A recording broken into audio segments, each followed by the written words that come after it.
हाय विज्ञान ज्ञान संज्ञान के सभी प्यारे प्यारे प्रबुद्ध दर्शकों को मेरा यानी अशोक श्रीवास्तव का सादर नमस्कार। रविवार की सुबह आ गई और हम एक नए लेसन नए पाठ के साथ आपके सामने हाजिर हैं।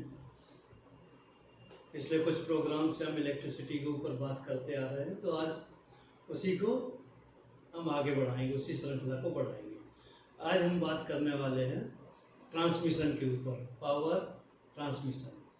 जैसा सबको पता है, पावर जो है वो पैदा होता है पावर हाउस में, चाहे वो हाइड्रो पावर हो, थर्मल हो या न्यूक्लियर हो, कोई भी हो, वहाँ पर पावर प्रोड्यूस होता है और उसके जो कंज्यूमर हैं वो अलग अलग जगह पर बिखरे होते हैं।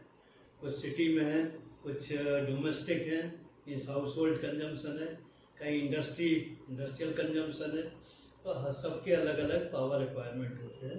तो पावर हाउस से लेकर के पावर आपके घर तक या इंडस्ट्री तक पहुंचाने का काम जो है इलेक्ट्रिसिटी बोर्ड करती है। इलेक्ट्रिसिटी बोर्ड पहले एक ही हुआ करती थी, और उसको उन्होंने 2 या 3 पार्ट में डिवाइड कर दिया गया है। प्रोडक्शन का एक यूनिट है, जनरेशन का एक दूसरा जनरेशन का यूनिट है, एक डिस्ट्रीब्यूशन का यूनिट है, और एक सर्विस मेंटेनेंस का यूनिट है। ऐसे करके 3 पार्ट में उन्होंने डिवाइड किया हुआ है। ये तो एडमिनिस्ट्रेटिव बात होगी। अब चालू करते हैं कि पावर हाउस से यहाँ तक कैसे आता है। वो शुरू करने के पहले उसकी 2 इलेक्ट्रिकली कैरेक्टरिस्टिक आपको बताना बहुत ज़रूरी है, जो इसमें इम्पॉर्टेंट पार्ट प्ले करती है। पहला, power is transmitted through the conductor, हवा में नहीं, इंटरनेट की तरह नहीं। You need a cable for transmitting the power. So पहला रिक्वायरमेंट है ट्रांसमिशन के लिए is the cable. Cable consist of metallic wires of different material. तो कौन से मटेरियल हैं जो इलेक्ट्रिसिटी लेके जाते हैं? One is copper and second is aluminium. तो नॉर्मली ये 2 मेटल हम यूज़ करते हैं पावर ट्रांसमिशन के लिए। और ये 2 क्यों यूज़ करते हैं? क्योंकि जो इनका रेजिस्टेंस है सबसे कम होना चाहिए, जिससे कि पावर लॉस ना हो। मीन्स उनकी इलेक्ट्रिकल कंडक्टिविटी सबसे अच्छी होना चाहिए जो इन 2 मटेरियल में होती है। सबसे पहला बेस्ट कंडक्टर है कॉपर। कॉपर की जो कंडक्टिविटी है दैट इज़ 99.9 के रेंज में आती है, और जो एल्यूमिनियम है उससे वो थोड़ा सा कम होता है, एल्यूमिनियम कम होती है। सो copper is the first choice, aluminium is the second choice. Copper is costly, very costly, aluminium is cheaper. Copper के जो कंडक्टर है अधिकतर वो चोरी हो जाते हैं। जहाँ पर भी लगाओ, कुछ लोग आकर के किसी तरह अपना MSCB का या बोर्ड का बोर्ड लगा करके उसको काट के ले जाते हैं और उसको बेच देते हैं। So people tend to avoid the copper, जहाँ पर चोरी का डर रहता है, इसलिए एल्यूमिनियम यूज़ करते हैं। अब कंडक्टिविटी से क्या मतलब हुआ कि उसका जो रेजिस्टेंस है बहुत कम है। और रेजिस्टेंस कम ज़्यादा हमें क्यों चाहिए? Is the to prevent the losses of the power from power house to the consumer. Power house से कंज्यूमर आते समय हमारा जो लॉसेज है कम होना चाहिए या मिनिमम होना चाहिए। उसके लिए हम ये वायर यूज़ करते हैं। तो इन वायर में क्या होता है, कॉपर का जैसे बताया कि कंडक्टिविटी बहुत कम होती है, बट उसका फिजिकल इंटरप्रिटेशन क्या है कि इसका जो फार्मूला है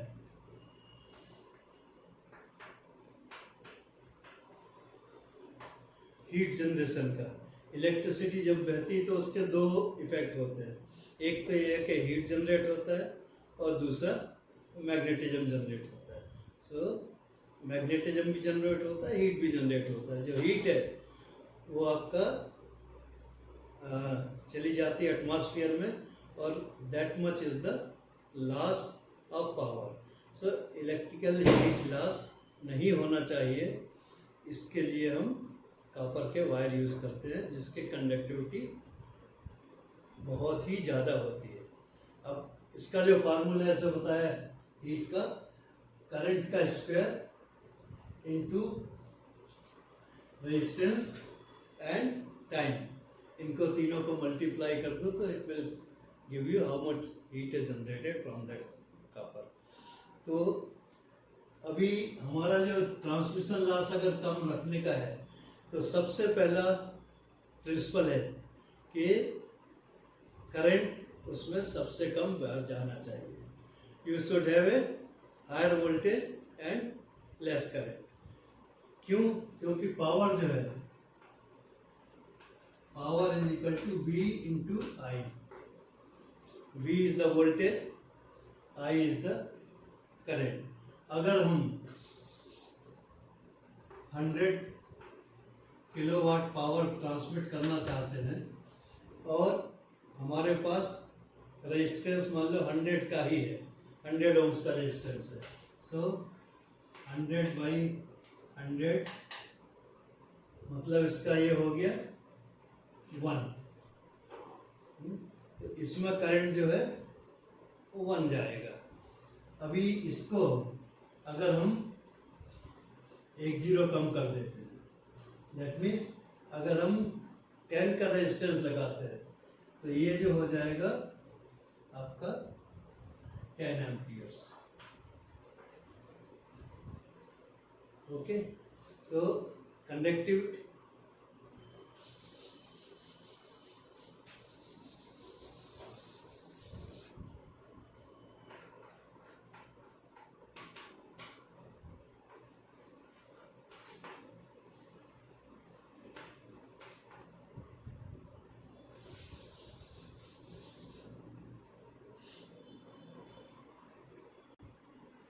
है। विज्ञान ज्ञान संज्ञान के सभी प्रबुद्ध दर्शकों को मेरा यानी अशोक श्रीवास्तव का सादर नमस्कार। रविवार की सुबह आ गई है, हम एक नए लेसन और नए पाठ के साथ हाजिर हैं आपको कुछ जानकारी देने के लिए। आज हम चालू करेंगे पावर ट्रांसमिशन के बारे में, जो पावर हाउस से लेकर के आपके घर तक पावर कैसे पहुंचता है, उसमें क्या क्या प्रॉब्लम आते हैं, उसके बारे में थोड़ी सी बात करेंगे। ऐसा आपको पता है पावर जनरेट होता है पावर हाउस में, चाहे वो न्यूक्लियर हो, हाइड्रो हो या थर्मल हो, किसी भी टाइप का पावर हाउस में पावर जनरेट होता है। वो आता है किलोवाट मेगावाट, जो भी उसका कैपेसिटी होता है उतना पावर जनरेट करता है। अब अगर उसको ट्रांसमिट करना है पावर हाउस से लेके आपके घर तक, तो हमारे जो लॉसेस हैं वो बहुत कम होना चाहिए। That means we should avoid the power loss during the transmission. अब वो पावर लॉस हम कैसे अवॉइड करते हैं या किस तरह कम करते हैं, उसके बारे में आज बहुत थोड़ी सी जानकारी मैं आपको दूंगा। इलेक्ट्रिसिटी जब बहती है किसी भी कंडक्टर से तो उसमें 2 इफेक्ट होते हैं। 1, it generates the heat, second it generates the magnetic waves. तो मैग्नेटिक वेव आज उतनी इम्पॉर्टेंट नहीं है इस सब्जेक्ट के हिसाब से, तो we talk about the heat. So heat generate होती है जब हमारा पावर यहाँ से वहाँ केबल के थ्रू जाता है। कितनी हीट जनरेट होती है, तो उसका फार्मूला है I² R into time. Current का square multiplied by resistance multiplied by time, ये आपका heat generated through the current. तो इसका मतलब ये होता है अगर आपको हीट कम जनरेट करना है तो ये जो करंट वैल्यू है I, ये सबसे कम होना चाहिए। रेजिस्टेंस जो है ये भी सबसे कम होना चाहिए। I भी कम, R भी कम, और टाइम तो उसको कम कर ही नहीं सकते क्योंकि आपको ऑनलाइन आपको पावर सप्लाई करना है। तो I और R को कम करेंगे तो आपके लॉसेस कम होंगे। अब इनका फिजिकल इंटरप्रिटेशन कैसा है, आपको अगर 100 किलोवाट पावर ट्रांसमिट करना है और आपके पास जो वोल्टेज है मान लो 100 है, अगर आप 100 वोल्ट के ऊपर 100 किलोवाट पावर ट्रांसमिट करते हैं तो आपका जो करंट आ जाएगा, ये अभी हम वाट में लेते हैं तो इजी रहेगा। 100 वाट 100 वोल्ट पे अगर ट्रांसफ़र करते हैं तो 1 एम्पियर करंट ये फ्लो करेगा। ओके, सेम 100 वाट का अगर पावर 10 वोल्ट पर सप्लाई करते हैं, 10 वोल्ट पर अगर 100 सप्लाई करते हैं, दिस बिकम्स 10 एम्पियर्स। ओके, सो जितना कम वोल्टेज होगा उतना ही ज़्यादा करंट आएगा, जितना ज़्यादा करंट आएगा उतना ही ज़्यादा हीट जनरेट होगा। दैट मीन्स अगर 100 वोल्ट पर सप्लाई करते हैं तो आपका 1/100 of the power will be consumed in the transmission. The transmission losses will be 1/100 of the volt. That is why for the transmission purpose you want to transmit the power at the highest possible voltage. So अगर आप बाहर जाकर के जहाँ भी transmission line है वहाँ लिखा रहता है 11,000 वोल्ट, 66,000 वोल्ट, 44,000 वोल्ट, 440 वोल्ट, ऐसा कम होते होते जब तक घर आता है तो 11,000 वोल्ट या 66,000 से 220 वोल्ट पर आ जाता है।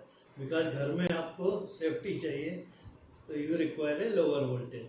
ट्रांसमिशन के लिए आपको हायर वोल्टेज चाहिए because you want to avoid the losses. So there are 2 stages at the power house, you generate a higher voltage. At the home you reduce it to lower voltage to reduce the risk or to use the current properly for the equipment.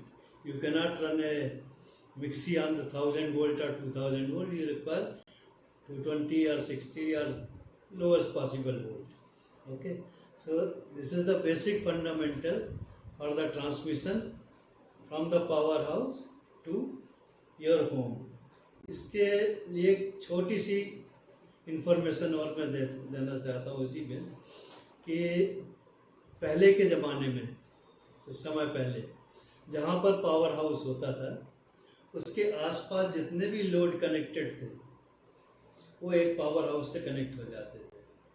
फिर दूसरी city में वहाँ एक power house बनाया और वहाँ पर एक छोटा सा डिस्ट्रीब्यूशन सिस्टम बनाया, इसको हम बोलते हैं grid. So you connect certain load to a powerhouse. Now load is always fluctuating. कभी कम लगता है, कभी ज़्यादा लगता है. But power plant cannot sustain with the fluctuating load. It cannot keep on producing more or less at every time. आपको अभी कम चाहिए तो immediately कम हो गया, ऐसा होता नहीं है. It produces constant load. So अगर कभी आपने ज़्यादा पावर ड्रा कर लिया है तो वो जो पर्टिकुलर ग्रिड है वो ट्रिप हो जाता है। जैसे ही आपका ग्रिड ट्रिप हुआ आपका पावर सप्लाई बंद और वो एरिया हो गया डार्क। इसको अवॉइड करने के लिए एक आइडिया सोचा गया कि we should have a national grid. पहले सिटी ग्रिड होते थे, फिर स्टेट ग्रिड होता है, ऊपर बाद में आया नेशनल ग्रिड। सो जितने भी पावर हाउसेज हैं they all feed the power to the national grid and then national grid supplies power. जहाँ जिसको कम चाहिए, ज़्यादा चाहिए, ऐसा चाहिए, वैसा चाहिए, they manage with that and that monitoring is very very important. अगर आपने देखा होगा कि ग्रिड ट्रिपिंग जो है अब ऑलमोस्ट निग्लिजिबल है। Once in a blue moon कभी ट्रिप होता है, वो भी एक्स्ट्रा ऑर्डिनरी कंडीशन में किसी न किसी ने खतरा किया या कुछ उसमें सेंधमारी कर दी तभी ग्रिड ट्रिप होता है, अदरवाइज नहीं होता है। So there is a national grid which supplies power to individual electricity board. The board supplies power to the consumer, that is either domestic or industrial. अब हम इसके बारे में और आगे विस्तार से अगले प्रोग्राम में बात करेंगे कि ये हम करते कैसे हैं, step up step down, voltage कम ज़्यादा ऐसा बनाने का मेथड क्या है, वो हम अगले प्रोग्राम बताएं, क्योंकि ये ऑलरेडी बहुत ज़्यादा लंबा हो चुका है। So power transmission is a specialised branch, जहाँ हम पावर हाउस से आपके घर तक सप्लाई देते हैं और आपके पास यूनिफॉर्म वोल्टेज, फ्लक्चुएटिंग नहीं, ऐसा नहीं कि अभी 180 आ रहा फिर 220 हो गया फिर 240 हो गया, पहले हुआ करता था। पहले आपके जो फ्लक्चुएशन है 20% 30% तक होते थे, बट आज के ज़माने में they don't move more than 5%। ज़्यादा फ्लक्चुएशन नहीं होता। पहले अगर आपको याद है कि हर घर में हर फ्रिज के साथ और हर इक्विपमेंट के साथ हम स्टेबलाइजर लगाया जाता था, जो वोल्टेज को ऊपर ज़्यादा अपने हिसाब से कम करता है। सप्लाई अगर कम है तो वो बढ़ा देगा, सप्लाई ज़्यादा है तो रिड्यूस कर देगा। अब वो सब खत्म हो चुके, आपका जो सप्लाई आता है it is very very stable. So अगले प्रोग्राम में हम इसी को थोड़ा आगे बढ़ाएंगे और बताएंगे कि ये सब हम अचीव कैसे करते हैं। आशा है आपको प्रोग्राम पसंद आया होगा। अगर पसंद आता है तो प्लीज़ लाइक कीजिए, साथ में सब्सक्राइब कीजिए, और अगर आप इसमें पार्टिसिपेट करना चाहते हैं तो अपने प्रोग्राम हमें भेजिए, हम इसको आपके नाम से ट्रांसमिट करेंगे। बहुत बहुत धन्यवाद। Thank you so much.